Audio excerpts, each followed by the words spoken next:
ಇತ್ತೀಚಿನ ದಿನದಲ್ಲಿ 16-17 ವರ್ಷದ ಹೆಣ್ಮಕ್ಳಲ್ಲಿ ಇದು ಕಾಣಿಸ್ಕೊಳ್ತಾ ಇದೆ.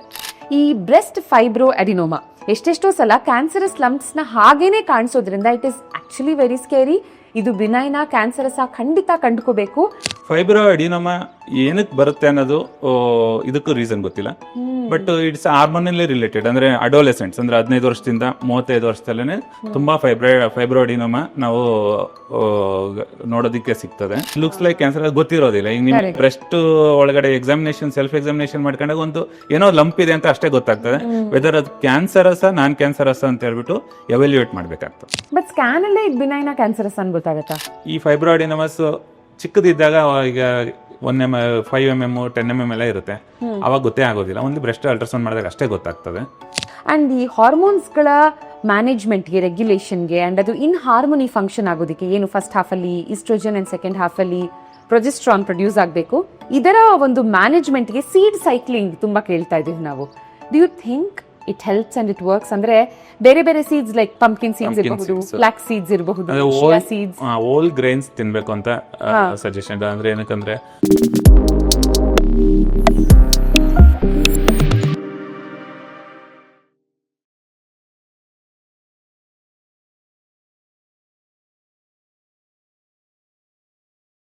ಇವತ್ತು ಒಂದು ಎಕ್ಸ್ಟ್ರೀಮ್ಲಿ ಕನ್ಸರ್ನ್ ಆಗಿರುವಂತಹ ಒಂದು ಸ್ಕೇರಿ ಸ್ಟ್ಯಾಟಿಸ್ಟಿಕ್ಸ್ ನ ತೋರಿಸ್ತಾ ಇರುವಂತಹ ವಿಷಯದ ಬಗ್ಗೆ ಮಾತಾಡ್ತಿದೀವಿ. And that is breast fibroadenoma. ಯಾಕೆ ಇದನ್ನ ಸ್ಕೇರಿ ಅಂತ ಹೇಳ್ತಾ ಇದ್ದೀನಿ ಅಂದ್ರೆ ಇತ್ತೀಚಿನ ದಿನದಲ್ಲಿ 16-17 ವರ್ಷದ ಹೆಣ್ಮಕ್ಳಲ್ಲಿ ಇದು ಕಾಣಿಸ್ಕೊಳ್ತಾ ಇದೆ. ಸೊ ಈ breast fibroadenoma medical term. ಇದನ್ನ ಡೀಟೇಲ್ ಆಗಿ ನಮಗೆ ಡಾಕ್ಟರ್ ಶ್ರೀನಿವಾಸ್ ಮಸ್ಕಲ್ ಅವರು, ಇಂಟರ್ವೆನ್ಷನಲ್ ರೇಡಿಯಾಲಜಿಸ್ಟ್, ಎಕ್ಸ್ಪ್ಲೇನ್ ಮಾಡ್ತಾರೆ. But let me tell you, ಈ ಬ್ರೆಸ್ಟ್ ಫೈಬ್ರೋ ಅಡಿನೋಮಾ ಎಷ್ಟೆಷ್ಟೋ ಸಲ ಕ್ಯಾನ್ಸರಸ್ ಲಂಪ್ಸ್ ನ ಹಾಗೇನೆ ಕಾಣಿಸೋದ್ರಿಂದ it is actually very scary. ಇದು ಬಿನೈನಾ ಕ್ಯಾನ್ಸರಸ್ ಖಂಡಿತ ಕಂಡುಕೋಬೇಕು. ಅಂಡ್ ಕಂಡುಕೊಂಡು ಅಯ್ಯೋ ಇದರ ರಿಮೂವಲ್ ಮಾಡಬೇಕು ಅಂದ್ರೆ ಸ್ಕಾರ್ಸ್ ಆಗತ್ತಲ್ಲ ಮುಂದೇನು ಅನ್ನೋ ಭಯ ಬೇಡ. ಬಿಕಾಸ್ ವಿತೌಟ್ ಸ್ಕಾರ್ಸ್, ನಾನು ಆಗ್ಲೇ ಹೇಳಿದ ಹಾಗೆ ಇವತ್ತಿನ ದಿನ ವಿತ್ ಟೆಕ್ನಾಲಜಿ ನಾವು ಎಷ್ಟೆಲ್ಲ ಅಚೀವ್ ಮಾಡಿದೀವಿ ಅಂದ್ರೆ ಒಂದು ಸರ್ಜರಿ ಆಗಿದೆ ಅಂತ ಒಬ್ಬ ವ್ಯಕ್ತಿಗೆ ಹೇಳಕ್ ಆಗದೇ ಇರೋ ಲೆವೆಲ್ ಅಲ್ಲಿ ಅಷ್ಟು ನಾರ್ಮಲ್ ಆಗಿ ಆ ವ್ಯಕ್ತಿ ಇದ್ದು ಒಂದು ದೊಡ್ಡ ಸರ್ಜರಿನ ಇವತ್ತಿನ ದಿನ ನಾವು ಮಾಡಬಹುದು. ಈ ತರ ಟೆಕ್ನಾಲಜಿಯ ಅಡ್ವಾನ್ಸ್ಮೆಂಟ್ಸ್ ಗಳ ಬಗ್ಗೆ ಮಾತಾಡ್ತಾ one such thing is ablation. ನಾವು ಈ ಹಿಂದೆನೂ ಮಾತಾಡಿದ್ವಿ ಥೈರಾಯ್ಡ್ ಅಬ್ಲೇಷನ್ ಬಗ್ಗೆ. ಅಂಡ್ ಬ್ರೆಸ್ಟ್ ಫೈಬ್ರೋ ಅಡಿನೋಮಾಗೂ thankfully there is ablation which interventional radiologist as ನೀವು ಮಾಡಬಹುದು. ಸೊ ಎಲ್ಲದಕ್ಕಿಂತ ಮುಂಚೆ before we discuss all these things, ಏನು ಈ ಬ್ರೆಸ್ಟ್ ಫೈಬ್ರೋ ಅಡಿನೋಮಾ ಅಂದ್ರೆ? Is it fibroid? It's nothing but fibroid ತರನೇ. ನಮ್ದು ಒಂದು ಬೇಸಿಕ್ ಇನ್ಫಾರ್ಮೇಶನ್ ಕೊಡ್ತೇನೆ. Breast is made up of ಒಂದು fat, fibrous tissue and anchoring ligaments ಅಂತ ಇರುತ್ತೆ, ಕೂಪರ್ ಲಿಗಮೆಂಟ್ ಅಂತ. ಅದು ನಮ್ಮ ಚೆಸ್ಟ್ ವಾಲಿಗೆ ಆಂಕರ್ ಮಾಡಿ ಇಟ್ಕೊಂಡಿರ್ತದೆ. ಫೈಬ್ರೋ ಅಡಿನೋಮಾ ಅಂದ್ರೆ ಒಂದು ಬ್ರೆಸ್ಟ್ ಫೈಬ್ರಸ್ ಟಿಶ್ಯೂ, ಅಡಿನೋಮಾ ಅಂದ್ರೆ ಗ್ಲ್ಯಾಂಡ್, ನಮ್ದು ಮಿಲ್ಕ್ ಸೆಕ್ರೀಷನ್ ಗ್ಲ್ಯಾಂಡ್ ಇರುತ್ತೆ. ಇದರಿಂದ ಡೆವಲಪ್ ಆಗೋದಕ್ಕೆ ಫೈಬ್ರೋ ಅಡಿನೋಮಾ ಅಂತ ಕರೀತಾರೆ. ಫೈಬ್ರೋ ಅಡಿನೋಮಾ ಎನಿ ಗ್ಲ್ಯಾಂಡ್ ಇಂದ ಬರೋದಕ್ಕೆ ಲೀಜನ್ಗೆ ಅಡಿನೋಮಾ ಅಂತ. ನೀವು ಥೈರಾಯ್ಡ್ ಇರ್ಬೋದು, ಥೈರಾಯ್ಡ್ ಅಡಿನೋಮಾ ಅಂತ ಕರಿತೇವೆ. ಎವ್ರಿವೇರ್ ನೀವು ಬೇರೆ ಗ್ಲ್ಯಾಂಡ್ ಇಂದ ಬರೋದಕ್ಕೆ ಅಡಿನೋಮಾ ಅಂತ ಕರಿತೇವೆ. ಅದಕ್ಕೆ ಇದು ಫೈಬ್ರೋ ಅಡಿನೋಮಾ. ಫೈಬ್ರೋ ಅಡಿನೋಮಾ ಏನಕ್ಕೆ ಬರುತ್ತೆ ಅನ್ನೋದು ಇದಕ್ಕೂ ರೀಸನ್ ಗೊತ್ತಿಲ್ಲ. But it's hormonally related. ಅಂದ್ರೆ ಅಡೋಲೆಸೆಂಟ್ಸ್ ಅಂದ್ರೆ 15 ವರ್ಷದಿಂದ 35 ವರ್ಷದಲ್ಲೇ ತುಂಬಾ ಫೈಬ್ರೋ ಅಡಿನೋಮಾ ನಾವು ನೋಡೋದಿಕ್ಕೆ ಸಿಗ್ತದೆ. Out of 10 1 female will see fibroadenomas in the breast. Fibroadenomas ಅಂದ್ರೆ ಹೇಗ್ ಗೊತ್ತಾಗುತ್ತೆ ಪೇಷಂಟ್ಗೆ ಅಂತ ಹೇಳಿದಾಗ, ಕೆಲವರು ಅವರು ಸೆಲ್ಫ್ ಬ್ರೆಸ್ಟ್ ಎಕ್ಸಾಮಿನೇಷನ್ ಮಾಡ್ಕೊಂಡಾಗ ಗೊತ್ತಾಗ್ತದೆ. ಕೆಲವರಿಗೆ ಚಿಕ್ಕದಿದ್ದಾಗ ಗೊತ್ತೇ ಇರೋದಿಲ್ಲ. ಇನ್ನೊಂದು ಸ್ವಲ್ಪ ದೊಡ್ಡದಿದೆ ಅಂತ ಹೇಳಿದಾಗ ಸೆಲ್ಫ್ ಬ್ರೆಸ್ಟ್ ಎಕ್ಸಾಮಿನೇಷನ್ ಗೊತ್ತಾಗ್ಬೋದು. ಇನ್ನೊಂದು ಅವರು ಡ್ರೆಸ್ ಸ್ನಾನ ಮಾಡ್ತಾ ಇರ್ಬೇಕಾದ್ರೆ ಗೊತ್ತಾಗ್ಬೋದು, ಡ್ರೆಸ್ ಚೇಂಜ್ ಮಾಡ್ಕೊಂತ ಇರ್ಬೇಕಾದ್ರೆ ಏನೋ ಅನಿಸಿದೆ ಅಂತ ಹೇಳ್ಬಿಟ್ಟು ಅವಾಗ they will consult gynaecologist, something is there ಅಂತ ಹೇಳ್ಬಿಟ್ಟು ಆವಾಗ they will send for ultrasound. Ultrasound ಅಲ್ಲಿ ಚಿಕ್ಕ ಫೈಬ್ರೋ ಅಡಿನೋಮಾ ಇದ್ರೂ ಗೊತ್ತಾಗುತ್ತೆ. ಇದು actually benign, is non cancerous, absolutely non cancerous. ಇದು it looks like cancerous. It looks like cancerous ಗೊತ್ತಿರೋದಿಲ್ಲ. ಈಗ ನಿಮ್ಗೆ ಬ್ರೆಸ್ಟ್ ಒಳಗಡೆ ಸೆಲ್ಫ್ ಎಕ್ಸಾಮಿನೇಷನ್ ಮಾಡ್ಕೊಂಡಾಗ ಒಂದು ಏನೋ ಲಂಪ್ ಇದೆ ಅಂತ ಅಷ್ಟೇ ಗೊತ್ತಾಗ್ತದೆ. ವೆದರ್ ಅದು ಕ್ಯಾನ್ಸರಸ್ ನಾನ್ ಕ್ಯಾನ್ಸರಸ್ ಅಂತ ಹೇಳ್ಬಿಟ್ಟು ಎವ್ಯಾಲ್ಯೂಯೇಟ್ ಮಾಡ್ಬೇಕಾಗ್ತದೆ. ಅದಕ್ಕೆ ನೀವು you have to consult breast surgeon ಇಲ್ಲಾಂದ್ರೆ ಗೈನಕಾಲಜಿಸ್ಟ್ ಫಸ್ಟ್ ತೋರಿಸ್ಬಿಟ್ಟು ಆಮೇಲೆ ರೇಡಿಯಾಲಜಿಸ್ಟ್ ಇಂದ ಒಂದು ಸ್ಕ್ಯಾನ್ ಮಾಡಿಸ್ಕೊಳ್ಳೋದು ತುಂಬಾ ಉತ್ತಮ. ಬಟ್ ಸ್ಕ್ಯಾನ್ ಅಲ್ಲೇ ಬಿನೈನಾ ಕ್ಯಾನ್ಸರಸ್ ಅಂತ ಗೊತ್ತಾಗುತ್ತಾ? ಸ್ಕ್ಯಾನ್ ಅಲ್ಲಿ ನಾವು ಕ್ಯಾರೆಕ್ಟರೈಸೇಷನ್ ನೋಡ್ತೀವಿ, ಓಕೆ ಫೈಬ್ರಾಯ್ಡ್ ನಮ್ಮ ಏಜ್ ನೋಡ್ತೇವೆ. ಈಗ ಎಕ್ಸಾಂಪಲ್ 45 ವರ್ಷದವ್ರಿಗೆ ಒಂದು ಏನೋ ಲೀಜನ್ ಇದೆ ಅಂದಾಗ will think in different way. ಆಮೇಲೆ ಚಿಕ್ಕ 15-16 ವರ್ಷದಲ್ಲಿ ಒಂದು ಲೀಜನ್ ಇದೆ ಬ್ರೆಸ್ಟ್ ಅಲ್ಲಿ ಅಂದಾಗ ಅದು ಸಿಸ್ಟ್ ಇರ್ಬೋದು, ಇಲ್ಲಾಂದ್ರೆ ಫೈಬ್ರಾಯ್ಡ್. ಇಲ್ಲೂ ಸಿಸ್ಟ್ ಫಾರ್ಮೇಷನ್ ಆಗಿರ್ತದೆ, ಫೈಬ್ರಾಯ್ಡಿನೋಮಾ ಇರ್ಬೋದು. ಅದನ್ನ ವೆಲ್ ಡಿಫೈನ್ಡ್ ಅಂದ್ರೆ ಮಾರ್ಜಿನ್ಸ್ ಎಲ್ಲ ತುಂಬಾ ಚೆನ್ನಾಗಿತ್ತು. ತುಂಬಾ ಒಂದು ಅಲ್ಟ್ರಾಸೌಂಡ್ ಅಲ್ಲಿ ನಾವು ಕ್ಯಾರೆಕ್ಟರೈಸ್ ಮಾಡ್ತೇವೆ, ನಾವು ಬೈರೈಡ್ ಸ್ಕೋರ್ ಅಂತ ಕೊಡ್ತೇವೆ. ಮ್ಯಾಮೋಗ್ರಫಿ ನಾವು ಯೂಶಲಿ 40 ವರ್ಷ ಆಧಾರಿಂಗ್ ಮಾಡ್ತೇವೆ, ಯಾಕಂದ್ರೆ ಅದು ರೇಡಿಯೇಷನ್ ಇರ್ತದೆ ಸ್ವಲ್ಪ. 40 ವರ್ಷ ಒಳಗಡೆ ಇರೋರಿಗೆ ಗ್ಲ್ಯಾಂಡ್ಯುಲರ್ ಟಿಶ್ಯೂ ಮತ್ತು ಇದು ಜಾಸ್ತಿ ಇರೋದ್ರಿಂದ ಡಕ್ಟ್ ಟಿಶ್ಯೂ ಯೂಶಲಿ ಅಲ್ಟ್ರಾಸೌಂಡ್ ಮಾಡ್ತೇವೆ. ಅಲ್ಟ್ರಾಸೌಂಡಲ್ಲಿ ನಮಗೆ ಕ್ಯಾರೆಕ್ಟರೈಸ್ ಮಾಡಿ ಬೈರೈಡ್ ಸ್ಕೋರ್ ಅಂತ ಕೊಡ್ತೇವೆ. ಬೈರೈಡ್ ಸ್ಕೋರ್ 2-3 ಅಷ್ಟೇ ಇದೆ ಅಂತ ಹೇಳಿದಾಗ ಇಟ್ಸ್ ಬಿನೈನ್, ಅಂದ್ರೆ ಅದನ್ನ ಫಾಲೋ ಅಪ್ ಮಾಡಿದ್ರೆ ನೋಡ್ಕೊಂಡ್ರೆ ಸಾಕಾಗ್ತದೆ. ಎಲ್ಲಾ ಫೈಬ್ರಾಯ್ಡಿನೋಮಾ ಟ್ರೀಟ್ಮೆಂಟ್ ತೊಗೊಳ್ಳೋ ಅವಶ್ಯಕತೆ ಇಲ್ಲ. ಈ ಬ್ರೆಸ್ಟ್ ಫೈಬ್ರಾಯ್ಡಿನೋಮಾಸ್ ಇದು ಹಾರ್ಮೋನಲ್ ಚೇಂಜಸ್ ಇಂದಾನೇ ಆಗೋದು. ಈಗ 15 to 35 ಇಯರ್ಸ್ ನಾನು ಏನು ಕೇಳಿದೆ ಅಂದ್ರೆ ಇಲ್ಲಿ ಹಾರ್ಮೋನಲ್ ರಿಪ್ರೊಡಕ್ಟಿವ್ ಏಜ್, ಈ ಏಜ್ ಅಲ್ಲೇನೆ ಫೈಬ್ರಾಯ್ಡಿನೋಮಾ ಬರೋ ಚಾನ್ಸಸ್ ತುಂಬಾ ಜಾಸ್ತಿ ಇರೋದು. ಈ ಫೈಬ್ರಾಯ್ಡಿನೋಮಾಸ್ ಚಿಕ್ಕದಿದ್ದಾಗ ಈಗ 5 mm 10 mm ಎಲ್ಲ ಇರುತ್ತೆ, ಅವಾಗ ಗೊತ್ತೇ ಆಗೋದಿಲ್ಲ. ಓನ್ಲಿ ಬ್ರೆಸ್ಟ್ ಅಲ್ಟ್ರಾಸೌಂಡ್ ಮಾಡಿದಾಗ ಅಷ್ಟೇ ಗೊತ್ತಾಗ್ತದೆ, ಸಿಂಪ್ಟಮ್ಸ್ ಇರೋದಿಲ್ಲ ಯಾರಿಗೂ. ಒನ್ಸ್ ಇಟ್ಸ್ ದೊಡ್ಡದಾಗ್ತಾ ಇದೆ, ಸೈಜ್ 1 ಸೆಂಟಿಮೀಟರ್ಗಿಂತ ದೊಡ್ಡದಾಗ್ತಾ ಇದೆ, 2 ಸೆಂಟಿಮೀಟರ್ ಎಲ್ಲ ಆಗಿದೆ ಅಂದಾಗ ಅಷ್ಟೇ ಸಮಥಿಂಗ್ ಲಂಪ್, ಬ್ರೆಸ್ಟ್ ಅಲ್ಲಿ ಏನೋ ಲಂಪ್ ಇದೆ ಅಂತ ಹೇಳ್ಬಿಟ್ಟು ಗೊತ್ತಾಗ್ತದೆ. ಅವಾಗ ಬ್ರೆಸ್ಟ್ ಅಲ್ಲಿ ಲಂಪ್ ಇದೆ ಅನ್ನೋದು ಶುಡ್ ನಾಟ್ ನೆಗ್ಲೆಕ್ಟ್, ಯಾಕಂದ್ರೆ ಅದನ್ನ ಪ್ರೂವ್ ಆಗೋವರೆಗೂ it's benign or non cancerous ಅಂತ ಗೊತ್ತಿರೋದಿಲ್ಲ. Once something you feel breast ಅಲ್ಲಿ ಏನಾದ್ರು ಫೀಲ್ ಆಯ್ತು ಅಂದ ತಕ್ಷಣ ಗೈನಕಾಲಜಿಸ್ಟ್ ಇಲ್ಲ ಬ್ರೆಸ್ಟ್ ಸರ್ಜನ್ ಇಲ್ಲ ರೇಡಿಯಾಲಜಿಸ್ಟ್ ಸ್ಕ್ಯಾನ್ ಮಾಡಿಕೊಂಡು ಕನ್ಫರ್ಮ್ ಮಾಡ್ಕೊಳ್ಳೋದು ತುಂಬಾ ಒಳ್ಳೇದು. ಸೊ ಅಬ್ಲೇಷನ್ ಯಾವಾಗ ಸಜೆಸ್ಟ್ ಮಾಡ್ತೀರಾ ಡಾಕ್ಟರ್ ಹಾಗಿದ್ರೆ? ಈ breast fibroadenoma more than 1 centimetre ಇದೆ, ಆಕ್ಚುಲಿ ಟ್ರೀಟ್ಮೆಂಟ್ ಮಾಡೋ ಅವಶ್ಯಕತೆ ಇಲ್ಲ.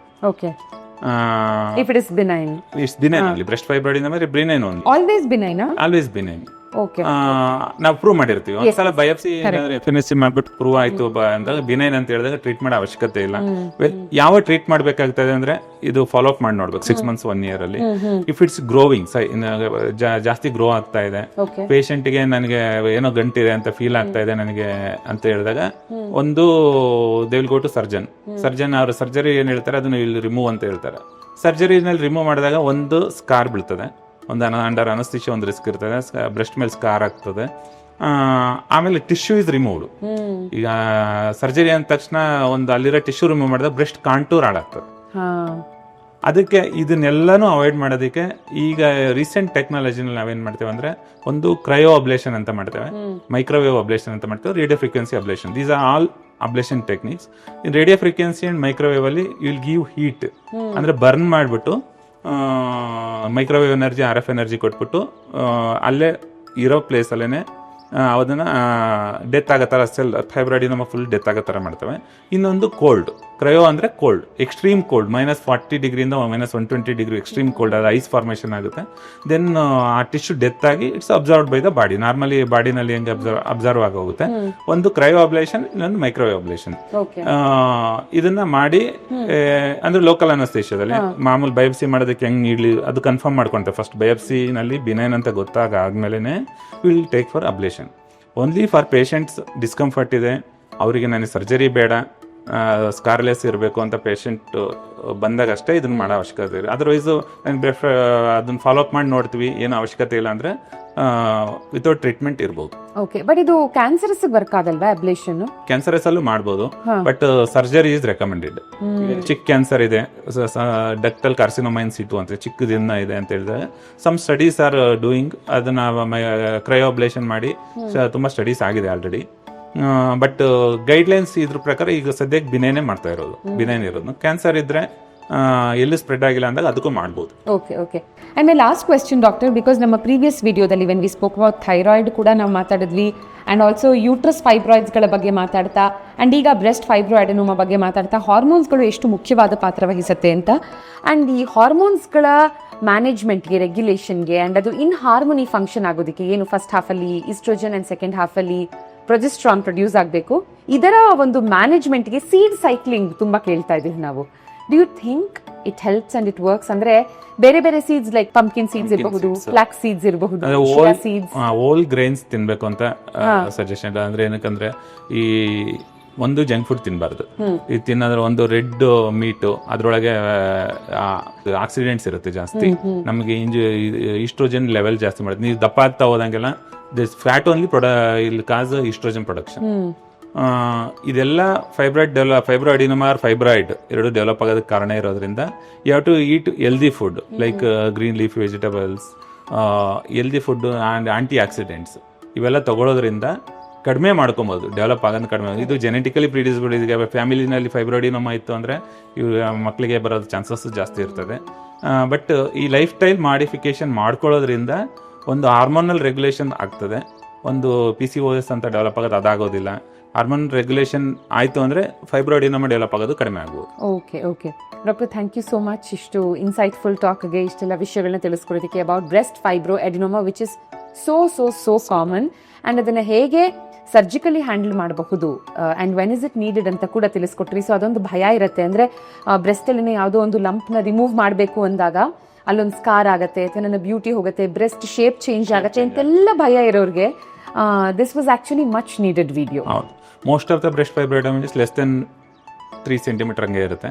ಹಾಗಾಗಿ without surgery we can treat ablation. Correct. Yes doctor, thank you so much.